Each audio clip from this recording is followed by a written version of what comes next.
Welcome you all in lecture number 32 of Abstract Algebra MTL 6051.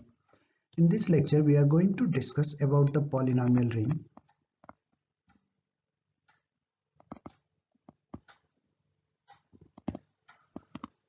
and some results on polynomial ring.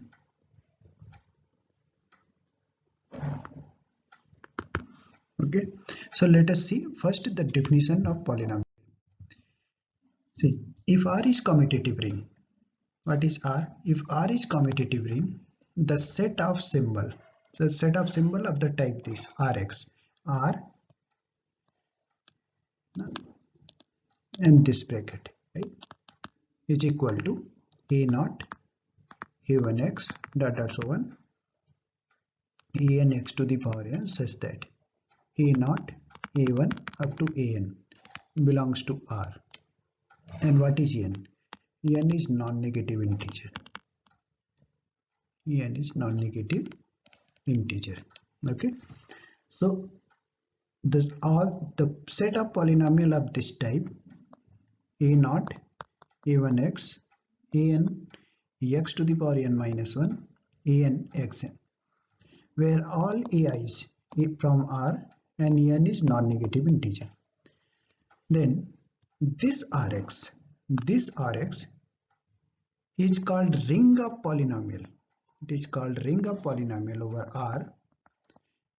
Now, with respect to these two operations, means addition and multiplication. How addition and multiplication are defined? If fx is this and gx is this, then we know that sum of two polynomial fx plus gx as usual, and product of two polynomial, right? With respect to this addition and multiplication, this one and this one, this Rx become ring. Okay, see, this is the sum of two polynomial where yes is the maxima of mn and ai equal to 0 if I is greater than n and bi equal to 0 if I is greater than m. Okay, and the product of the two polynomial is defined as c of m plus n x to the power m plus n, c of m plus n minus 1 x to the power m plus n minus 1, c1x cj. And how ck will be defined? Let us see. Ck is defined in this way. It means how C2, for example, how C2 will define. C2, that is A2 B0, A1 B1, such that sum of these two suffix is 2 and A0 B2. Okay, then this is C2. What is C5? C5 is A5 B0, A4 B1, A3 B2, A2 B3, A1 B4, A0 B5, right? This is C5. Similarly, CK will be defined. Okay. Now, if R is commutative ring, then Rx is also commutative ring. If R is commutative, then Rx is commutative. Okay. Let us see how it is possible. See, if fx into gx, for example, let us suppose fx and gx in this way. Fx is defined, fx is a0 plus a1x, right? And gx is defined as b0 plus b1x. Then what is fx into gx? fx into gx is defined as a0 b0 and a0 b1, a1 b0 into x and a1 b1 into x square. This is fx into gx, product of two polynomials. See, this a0 b0 we can write b0 into a0, b0 a0 b0 we can write it into this form. Why? What is a0 and b0? a0 and b0 are the element of R. What is R? R is commutative ring. So this we can write b0 and a0. Okay.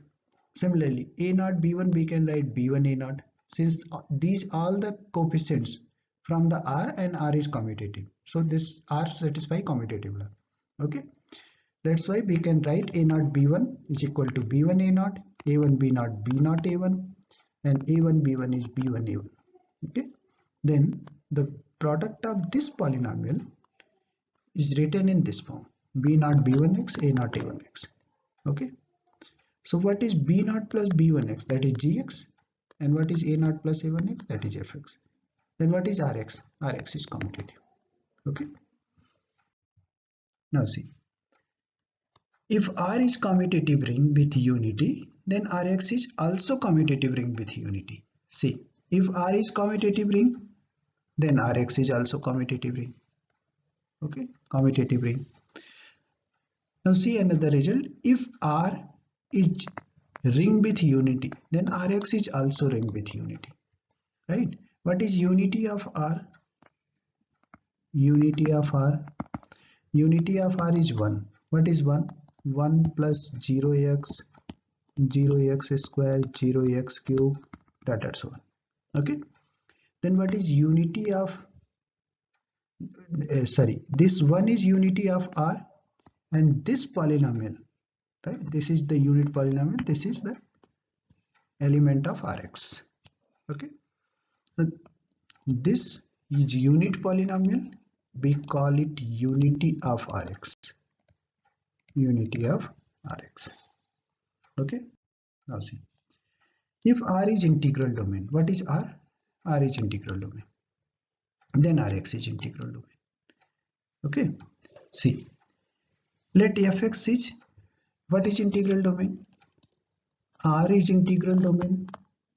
It means it is commutative ring with unity, right? If R is commutative ring with unity, then R is integral domain also. The commutative ring with unity and without zero divisor. Without zero divisor. Okay. That is, this implies that, see, we already proved it. If R is commutative ring with unity, then Rx is also commutative ring with unity. Also commutative ring with unity. Only thing we have to prove that Rx is without zero divisor. For without zero divisor, we have to consider two non-zero polynomial, right? Let fx is this, and gx is this. Okay, fx is this and gx is this. Then fx into gx. What is fx into gx? The fx into gx is c0 c1x up to now cn plus m. This one is nothing but our product definition of product of two polynomials, cn plus m. Okay, to the power this. What is an and bm? An does not equal to 0 and bm does not equal to 0. And a and bm belong to R, and R is integral domain. So if these two are non-zero, then their product is also not 0. Okay, their product is not 0. If their product is not 0, then this polynomial is also not 0. That is, fx into gx is also non-zero. It means Rx is integral domain. Okay, but see another result.